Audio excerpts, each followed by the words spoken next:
Assalamualaikum warahmatullahi wabarakatuh. Alhamdulillahirabbil alamin. Wassalatu wassalamu ala Rasulillah sallallahu alaihi wasallam. Alhamdulillah, pada pagi hari ini kita bisa berjumpa lagi dengan channel Pesantren Robi Mujadis. Pada kali ini saya akan menyampaikan pengajian dari Gus Baha yang menjelaskan tentang nasab Rasulullah Sallallahu Alaihi Wasallam yang pada waktu itu pernah ditentang oleh orang-orang Yahudi, orang-orang Nasrani. Sebab menurut mereka, seandainya akan ada nabi yang terakhir, tentu dari golongan mereka. Sebab dari golongan mereka lah yang nasabnya sampai kepada Nabi Ibrahim. Kemudian inilah penjelasan Gus Baha mengenai nasab Rasulullah Sallallahu Alaihi Wasallam yang nyambung sampai kepada Nabi Ibrahim alaihissalam. Semoga bermanfaat video yang akan saya sampaikan nanti, yaitu tausiah pengajian oleh Gus Baha. Semoga bermanfaat. Terus rungokno gitu. Jadi problem utama Kanjeng Nabi Muhammad sallallahu alaihi wasallam ketika memaklumatkan diri jadi nabi niku piyambake niku wong Arab. Arab niku tiyang Mekah. Wong Mekah niku terkenal umiyah. Umiyah niku goblok-goblok, tidak terpelajar. Sehingga itu menjadi masalah besar, bagaimana mungkin seorang nabi Sayyidul Awwalin wal Akhirin kemudian dari daerah yang sangat minus pendidikan, apa? Minus pendidikan. Sehingga ketika Nabi memaklumatkan jadi Nabi, itu orang pertama protes itu orang Yahudi. Makanya masyhur, andai kan Muhammad itu Nabi dan ada Nabi akhir zaman, pastilah kita. Cara pikiran Yahudi, pastilah kita. Karena orang Yahudi kita tahu, Yahuda bin Yakub bin Ishak bin Ibrahim. Eleng-eleng apa? Yahuda bin Yakub bin Ishak bin Ibrahim. Nah Yahuda ini dulur barpe Nabi Yusuf. Dulur barpe Nabi Yusuf. Sehingga secara nasab itu terus dimasalahkan Nabi. Nah karena Nabi itu dimasalahkan, delalah kersane pangeran, mbah-mbah Nabi itu punya tradisi yang menunjukkan bahwa beliau itu tidak pernah bohong. Misalnya yang paling dekat kita tahu adalah Muhammad bin Abdullah bin Abdul Muthalib. Abdul Muthalib ini orang yang suka tawaf ning Ka'bah. Suka tawaf di Ka'bah, kemudian ada pintu di Mekah namanya Babu Syaibah, apa? Babu Syaibah atau Babu Bani Syaibah. Terus sampai tok wau Ilyas. Ilyas itu wa awaluman ahdal budna ila rihabil haramiyah. Ada tradisi memberi hadiah ke Ka'bah. Singkat cerita, Imam Barjanji ini termasuk Sayyid Al-Husaini. Imam Barjanji itu namanya Ja'far bin Hasan Al-Barjanji ini. Beliau berpendapat atau memaklumatkan ulang bahwa Muhammad jadi nabi ku wajar, mergo hakikate Muhammad adalah turunan Nabi Ibrahim alaihissalam. Berarti sama dengan klaim mereka kalau mereka mintoriki Ishak, ya nabi-nabi kayak Nabi Yusuf kan mintoriki Ishak, berarti kan Yusuf bin Yakub bin Ishak bin Ibrahim. Dan kita tahu secara mujma'aleh Ishak ini punya saudara lebih tua namanya siapa? Ismail. Nah Kanjeng Nabi ini zuriyahnya sinten? Ismail. Lalu itu butuh data empirik, data bahwa Ibrahim itu pernah di Mekah. Kalau betul orang Mekah itu turunan sinten Ibrahim, maka butuh bukti empirik. Bicara saniki artefak nopo-nopo bukti-bukti yang pernah menunjukkan Ibrahim di Mekah. Ini terus dijabek pangeran ketika orang Yahudi meragukan status nasabnya sinten Nabi Muhammad, terus pangeran rangno fihi ayatum bayinatum maqamu Ibrahim, bahwa Ibrahim benar-benar pernah di Mekah. Di situ ada batu yang pernah diinjak Nabi Ibrahim. Jadi makom itu bukan kuburan tapi apa? Sesuatu yang pernah didomisali, ya, atau pernah diinjak. Jadi malah mereka darani makom Ibrahim. Ini batu yang diinjak Nabi Ibrahim ketika bangun apa? Ka'bah. Ya karena mukjizat terus bekas. Dan bekas itu mulai dulu orang yakin dan pasti itu sisa atau bekasnya kakinya Nabi Ibrahim. Lana Ibrahim nate urip teng Mekah karena sampai bangun Ka'bah. Apalagi dulu bangunnya pasti lama. Berarti mungkin sekali Ibrahim meninggalkan dzurriyyahnya di Mekah. Makanya Quran terus cerita bahwa Ibrahim niku ngendikan ketika mau meninggalkan Mekah, inni askantu min dzurriyyati biwadin ghairi dzar'in inda baitikal muharram. Terus ada kepastian, makanya Quran ayat-ayat itu masih menjawab keraguan orang Yahudi bahwa Muhammad kenapa jadi nabi, dia itu anaknya siapa, turunannya siapa. Padahal di Taurat dan Injil jelas aturan nabi itu zuriyatam ba'duha min ba'd. Enggak boleh nabi turunannya Parlan itu tidak boleh, turunannya Karmen itu tidak boleh, ribet. Apa? Ribet. Nabi itu harus turunan nabi. Bukan karena Allah itu asobian, enggak. Masyarakat itu lebih ikhlas. Misalnya nabi turunannya nabi, bayi nabi hormat kan enak, bapak ewe soleh, bayi soleh, buyute soleh. Misalnya nabi sebagai Karmen katoan cekak kan yo bingung. Orang dihormati bapak nabi, dihormati katoan cekak main gaple, kan yo bingung. Jadi aturannya harus itu. Lo nak kiai oleh kiai kan tidak maksum, derajatnya kan di bawah. Pemenang kiai maklar tambah oleh, soalnya oleh. Ini masalah nabi apa? Orang yang spesial. Itu harus bapaknya spesial, mbahnya spesial, buyutnya spesial. Nah, sehingga aturan jadi nabi itu memang harus dzurriyatam ba'duhan. Kalau kiai boleh, kalau mana maklar tambah boleh. Tapi kalau nabi tidak boleh. Nah, aturan-aturan itu ada di Taurat dan Injil. Makanya yang pertama disoal orang Yahudi, kalau Muhammad nabi itu bapaknya siapa, mbahnya siapa. Dan Sayyid Barjanji ini yang ngarang Barjanji itu kitab yang sangat ilmiah. Makanya kata Mbah Mun, meskipun ada simtuduror, orang itu nggak boleh meninggalkan Barjanji karena kitab madaih yang mamlu'ah bil ilmi itu Barjanji. Tapi yang isyek itu simtuduror, ya. Tapi yang tua itu Barjanji. Makanya alhamdulillah kita mbuh piro kadar itu dibaca semua. Meskipun nggak paham semua, soalnya diwaca kabeh.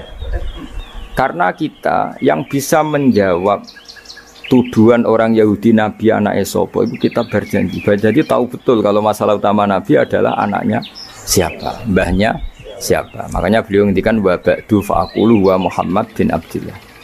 Logikanya gampang. Kalau orang modern saja tahu bapaknya siapa, mbahnya siapa, buyutnya siapa, itu artinya nggak ada yang fiktif. Ukuran sejarah fiktif ndak itu ditandai dengan satu kuburan, dua artefak. Itu nggak mungkin nama-nama itu fiktif. Buktinya apa? Di Ka'bah mulai dulu zaman Quraisy ada Babu Bani Saibah, Babu Bani, dan Abdul Muthalib namanya itu Saibah karena mulai kecil beruban. Jadi kata Saibah itu mulai kecil apa? Beruban. Karena perilakunya terpuji terus orang Mekah darah ini Saibatul Hamdi, apa? Saibatul Hamdi. Nah karena dia pernah melayani saudaranya Hashim namanya Muthalib. Ya kita tahu Muhammad bin Abdillah bin Abdul Muthalib bin Hashim. Nah Hashim ini punya saudara namanya Muthalib, no?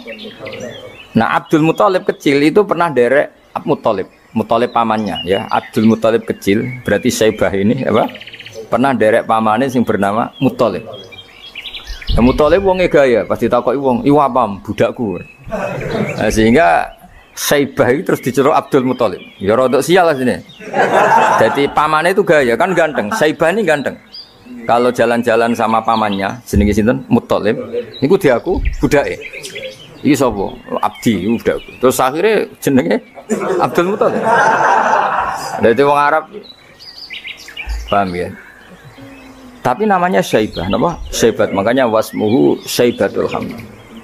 Mana kalau asa iskal, bayar Nabi harus jenis kilap maknanya asura ngono, oleh mikir jenenge ku hakim, ya namanya hakim. Nah, dulu kalau orang berburu itu melibatkan anjing, karena sering berburu melibatkan anjing disebut kilap.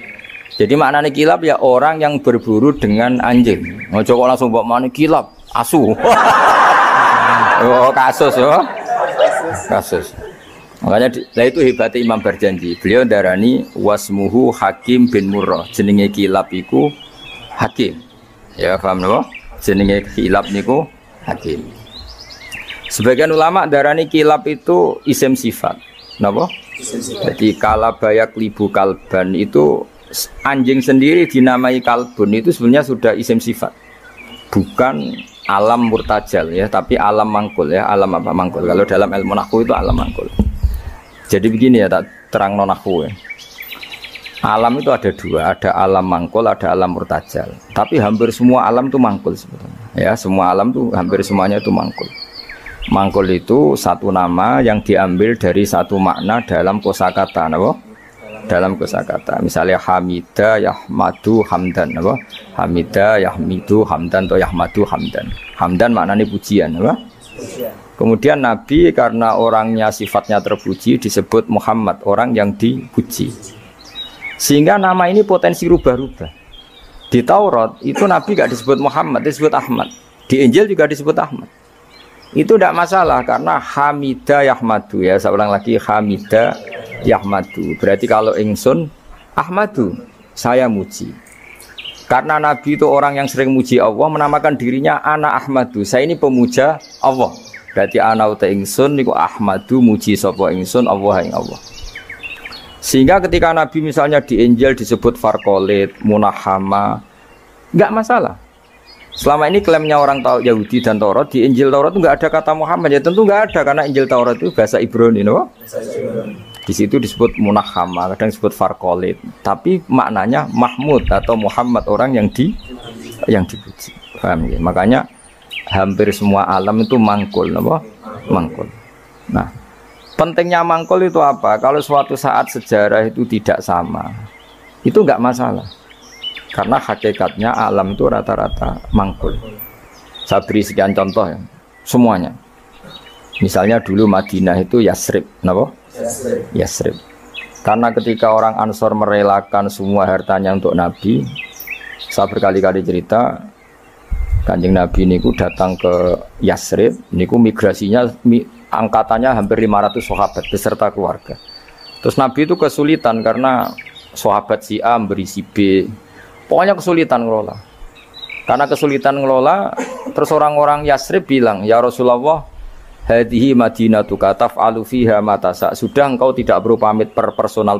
Misalnya Nabi mau titip Abdurrahman bin Auf dititip no si A, yang Abu Bakar dititipkan si B, yang Umar dititipkan si C. Kan kesulitan Nabi. Karena Nabi harus mikir yang punya tanah siapa, harus pamit kepada siapa, karena semuanya pendatang. Karena Nabi kesulitan itu, terus orang-orang Yasrib bilang, "Ya Rasulullah, hadhihi madinatuka taf'alu fiha matasa." Sudah ya Rasulullah, ini kotamu, kita semua tidak ikut punya Yasrib, semua ini milikmu. Maka terserah engkau. Semenjak itu Nabi terus longgar karena diekrorkan miliknya. Semenjak itu terus Nabi memaklumatkan secara umum siapa saja boleh menempati di Madinah sesuai kadar hajat masing. Nah, semenjak itu diarani Madinatu Rasulullah Shallallahu Alaihi Wasallam. Jadi hampir semua kota itu pasti mangkul. Sehingga ketika kitab Taurat, Injil menamakan itu enggak persis, itu enggak masalah. Misalnya Quran yang paling masyhur, summiya bil Quran ya li annahu makru, karena dibaca, maka summiya Quranan, qara'a yaqra'u Quranan.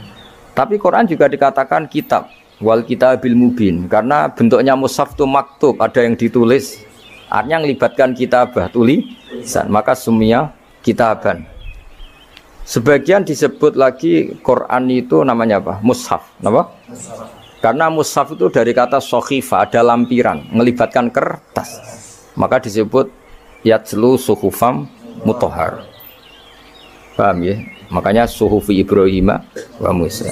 Jadi melihat itu melibatkan lampiran, sokhifah disebut mushaf. Melihat itu dibaca disebut Quran. Melihat itu melibatkan tulisan disebut kitab. Melihat konsepnya adalah al-fariq bainal haqqi wa bainal batil disebut furqan, pemisah. Melihat fungsinya cahaya disebut nur. Melihat fungsinya Quran menghidupkan jiwa-jiwa yang mati disebut ruh. Wa kadzalika auhayna ilaika ruham min amrina. Sehingga dipastikan sebenarnya semua nama itu rata-rata itu mangkul apa? Mangkul. Makanya Nabi sering ngendikan saya ini punya sekian nama. Itu beliau menyebut ana Muhammad wa ana Ahmad. Termasuk beliau menyebut wa anal mahi. Saya ini pelebur, penghilang. Yamhu bi al kufra, dengan saya kekafiran menjadi hilang. Wa anal aqib, saya ini penutup karena saya adalah penutup para nabi. Wa anal hasyir, saya ini hasyir, penggiring. Karena nanti semua para nabi digiring di bawah benderaku. Jadi nabi juga punya sekian nama dan semua itu menunjukkan alam apa? Mangkul. Ya, alam apa? Mangkul. Nah sekarang asmani babai nabi itu jelas gak fiktif karena tadi orang Arab tahu semua. Semua orang kafir pun tahu. Kalau di Mekah ada Babu Bani Syaibah, pasti ada orang bernama Syaibah karena ada Bani Syaibah, turunannya Syaibah. Dan itu siapa? Abdul Muttalib. Dan itu siapa? Abdullah. Itu siapa? Muhammad. Dan itu butuh bukti artefak. Makanya terus Allah menjawab fihi ayatum bayyinatum maqamu Ibrahim. Nah, bukti setelah Ibrahim kan Ibrahim akhirnya kembali ke Palestina atau ke Syam. Lalu buktinya apa kalau dzurriyyahnya Ibrahim itu ada di Mekah? Terus Nabi Ibrahim dimaklumatkan oleh Quran bahwa beliau sempat ngendikan ini askantu min dzurriyyati biwadin ghairi dzar in inda baitikal muharram. Ya Allah, sebagian anak turunku tak letakkan di Mekah. Itu kalimat min dzurriyyati itu kalimat yang paling objektif. Ada kata min, sebagian. Karena kalau Ibrahim bilang dzurriyyati maka bohong karena ada Ishak yang di Palestina. Paham ya? Makanya disebut min bahwa sebagian anakku tak letakkan di sini. Karena sebagian yang lain di Palestina. Maka kata min dzurriyyati ini bukti bahwa Quran itu mukjizat betul, yaitu memang faktanya Ibrahim itu ada yang di Palestina, yaitu Ishak, Ishak yang di Mekah Ismail. Nah disebut min dzurriyyati, apa? Terus Ibrahim ngendikan biwadin, di lembah. Sebab itu Ka'bah itu di cekungan paling bawah. Bukti sejarah juga membuktikan seperti itu. Mulane kula seneng Ka'bah kena banjir bolak-balik rubuh niku kula seneng. Karena mboten seneng dari segi cemoan mboten. Itu bukti empirik. Iku hikmahe kena apa Ka'bah rubuh bolak-balik. Andai kan enggak rubuh bolak-balik karena banjir, orang susah nyari sejarah. Ketika Nabi umur 35 Ka'bah rubuh mergo banjir. Zaman Umar ya rubuh. Karena tadi Ka'bah itu di cekungan paling bawah. Quran memaklumatkan bahwa Ka'bah itu biwadin, di cekungan paling bawah. Yaitu ada Jabal Abi Qubais di cekung gunung, Ka'bah paling bawah. Nah karena Ka'bah ini zaman Nabi Adam itu rob wa tumain. Jadi ketika Adam mau haji, tanya sama ya Allah saya harus kemana? Ya sudah ke Ka'bah. Titenane sebuti Gusti, ada rob wa tumain, ada roh wa tumain. Ada cekungan dalam tempatnya air. Itu jenis Ka'bah. Zaman itu belum ada bangunannya, yaitu sudah namanya Ka'bah. Terus Ibrahim sesuai panduan itu bikin bangunan di situ. Bisa kamu bayangkan kan bangunan di cekungan paling bawah di sekelilingi gunung. Kan mesti kegerojok air. Makanya setiap banjir itu Ka'bah rubuh. Apalagi ya nggak ada semen, nggak ada terus dilapisi baja, nggak ada dulu. Pasti rubuh. Justru itu bagus. Bagus dari segi bahwa shadaqallahul azim ketika mengistilahkan Ka'bah itu biwadin. Paham ya? Biwadin.